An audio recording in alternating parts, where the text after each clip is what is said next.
بسم الله الرحمن الرحيم.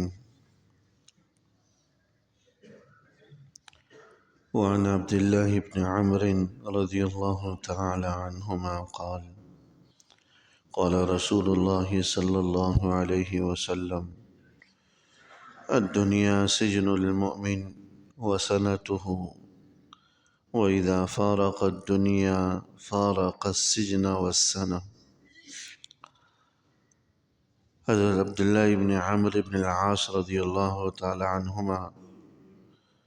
جلیل القدر صحابی ہیں، حضور علیہ السلام کا ارشاد گرامی نقل فرماتے ہیں: الدنیا سجن المؤمن وسنتہ، یہ دنیا ایمان والے کے لیے قید خانہ اور قحط سالی کی جگہ ہے۔ وَإِذَا فَارَقَ الدُّنْيَا فَارَقَ السِّجْنَ وَالسَّنَةَ، جب وہ دنیا سے جاتا ہے، دنیا سے رخصت ہوتا ہے، تو گویا کہ قید سے بھی آزاد ہوتا ہے اور قحط سالی سے بھی آزاد ہوتا۔ سجن عربی زبان میں قید خانے کو کہا جاتا ہے، اور سنہ قحط سالی، بے روزگاری اور مالی اعتبار سے تنگی اور مشکلات کو کہا جاتا ہے۔ تو فرمایا کہ یہ دنیا ایک ایمان والے کے لیے قید خانے کی مانند ہے، وَسَنَتُهُ، اور قحط سالی کی جگہ ہے۔ قحط سالی یعنی بارشیں بند ہو جائیں اور زمینوں پر پیداوار نہ ہو، زمین خشک ہو جائے، پانی کی بوند بوند کو لوگ جانور ترسنے لگ جائیں، نہ انسانوں کو پانی میسر ہو، نہ جانوروں کو میسر ہو، نہ ہی کھیت باغات کو سیراب کرنے کے لیے پانی میسر ہو۔ یہ قحط سالی کہا جاتا ہے کہ جب بارشیں بند ہو جاتی ہیں تو غلہ اناج بھی بند ہو جاتا ہے، زمین کی پیداوار بند ہو جاتی ہے، گھاس پھوس جو خالی اور کھلی جگہوں میں خود بخود اگ جاتی ہیں، جو جانوروں کے چارے کے کام آتی ہیں، وہ بھی بند ہو جاتی ہے سلسلہ۔ تو گویا کہ اس کیفیت کو قحط سالی کہا جاتا۔ ایمان والے کے لیے فرمایا کہ یہ دنیا قید خانے کی مانند ہے اور قحط سالی کی جگہ۔ مطلب حدیث کا یہی ہے کہ جس طرح ایک قیدی جب قید خانے میں ہوتا ہے تو ایک پابندیوں کے تحت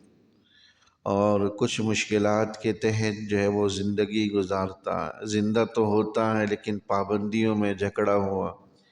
نہ آزادی کے ساتھ باہر سے جا سکتا ہے اور نہ ہی اپنی ضروریات اور حاجات کو پورا کر سکتا ہے اسی طریقے سے۔ بس وہ ضرورت کی بنیادی چیزیں اس کو زندگی گزارنے کے لیے ایک چھوٹے سے احاطے کے اندر گزارنے کے لیے اس کے پاس میسر ہوتی ہیں، اور اسی احاطے کے اندر وہ اپنے اوقات کو پورا کرتا ہے۔ تو ایمان والے کے لیے دنیا بالکل قید خانے کی طرح ہے، کافروں کی طرح آزاد نہیں، کچھ پابندیوں کے تحت اس کو زندگی گزارنی ہوتی ہے۔ فجر میں اٹھنا ہے، ظہر، عصر، مغرب، عشاء، ان پابندیوں کا، ان نمازوں کی اوقات کی جو پابندیاں ہیں اس کا اہتمام کرنا ہے۔ کچھ جائز ناجائز چیزیں اللہ جل شانہ نے رکھی، ان کی رعایت کرنی ہے۔ یہ حدود ہیں، تلک حدود اللہ، قرآن کریم میں اللہ جل شانہ نے فرمایا یہ اللہ کی سرحدیں ہیں، یہ جائز چیزیں ہیں، یہ ناجائز چیزیں ہیں۔ گویا کہ جو ناجائز کی طرف، گناہ کی طرف یا اللہ کی منع کردہ اور حرام کردہ چیزوں کی طرف جاتا ہے، وہ اللہ کی حدود کو، اللہ جل شانہ کی سرحدوں کا احاطہ کر لیتا ہے، اس کو پامال کر لیتا ہے، اس کو کراس کر کے دوسری سرحد پر، دوسری باؤنڈری کی طرف نکل جاتا ہے، جو اللہ کی نافرمانی اور اللہ جل شانہ کی حکم و دولی کے تحت آتا۔ تو یہ دنیا ایمان والے کے لیے قید خانے کی مانند ہے، قحط سالی کی جگہ ہے، یعنی کسی کو کچھ مشکلات اور کسی کو کچھ مشقتیں عارض ہوتی ہیں، ہر طرح کی ہر قسم کی خوشیاں اس دنیا میں میسر ہو جائیں، یہ دنیا کے اندر ممکن نہیں ہے۔ یہ دنیا میں انسان کو کبھی راحت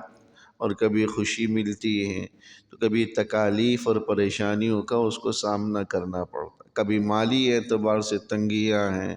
کبھی دیگر اعتبار سے پریشانیاں ہیں، تکالیف ہیں،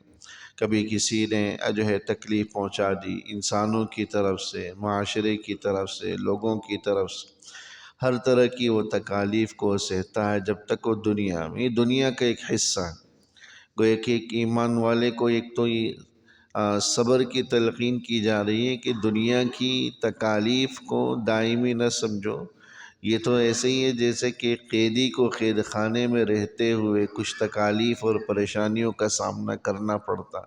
تو دنیا میں ان چیزوں کا سامنا کرنا پڑے گا، ان کو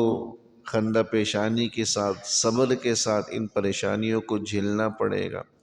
ہاں وَإِذَا فَارَقَ الدُّنْيَا، جب دنیا سے ہم رخصت ہو جائیں گے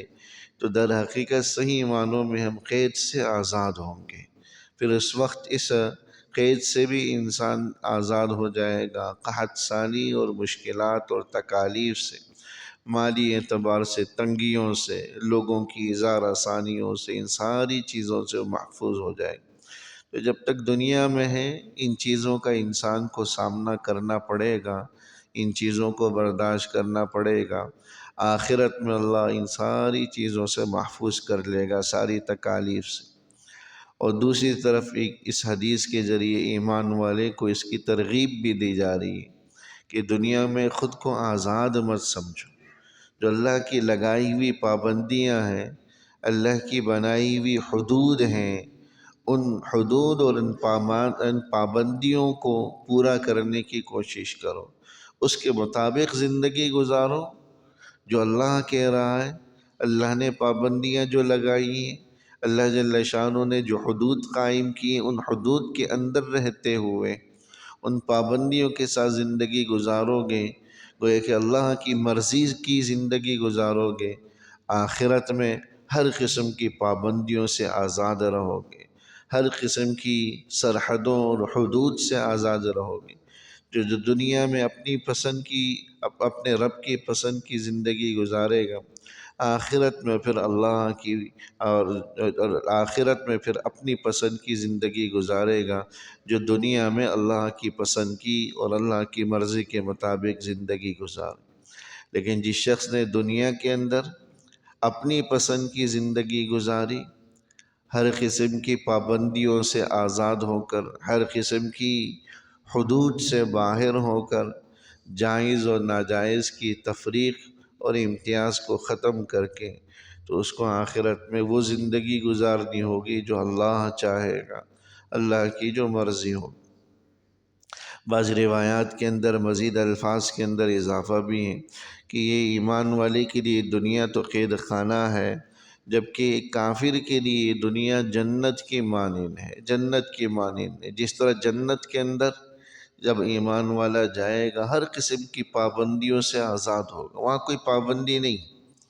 وہاں کوئی پابندی نہیں، اللہ جل شانہ نے ہر قسم کی آزادی رکھی، ساری چیزیں جائز ہو جائیں گی۔ تو دنیا کے اندر کافر بالکل ایسی ہی زندگی گزارتا ہے، ہر قسم کی پابندیوں سے آزاد ہو کر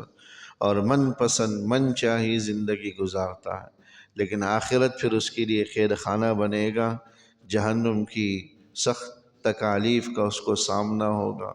جبکہ ایمان والے کا معاملہ بالکل برعکس ہے، وہ دنیا کی عارضی زندگی کو ایک قیدی کی مانند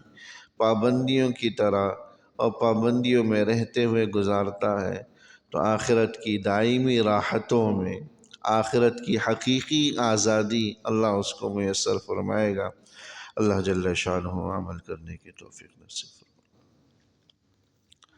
ربنا تقبل منا انك انت السميع وتب علينا انك انت التواب الرحيم، وصلى الله تعالى على خير خلقه محمد وآله وصحبه اجمعين، آمين برحمتك.